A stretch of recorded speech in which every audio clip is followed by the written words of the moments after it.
Welcome to my YouTube channel. So दोस्तों, आप लोगों के लिए एक खुशखबरी है। जो जो एसएससी एमटीएस और एसएससी जीडी का जो फॉर्म फिलअप किया है, आप लोगों का एग्ज़ाम अभी एग्ज़ाम का जो डेट वो जारी हो चुका है।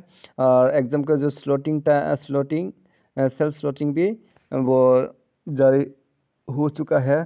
सो दोस्तों, आप लोगों का जो एग्ज़ाम है वो एमटीएस यानी मल्टीटास्किंग का जो एग्ज़ाम है वो 4 फरवरी 2026 से स्टार्ट होगा। और जो एसएससी जीडी यानी constable central army police force जो एग्ज़ाम है वो एग्ज़ाम 23 फरवरी 2026 से स्टार्ट होगा। और आप लोगों का जो एग्ज़ाम का डेट आप लोग सेलेक्ट कर सकते हैं 15 जनवरी से आप लोग स्टार्ट कर सकते हैं। सो दोस्तों, आप लोगों ने अगर मेरे वीडियो को अच्छा लगे तो चैनल को सब्सक्राइब करो और लाइक करो, बेल आइकन क्लिक करो न्यू अपडेट जॉब का जो अपडेट है वो मिलने के लिए। So thank you, bye bye.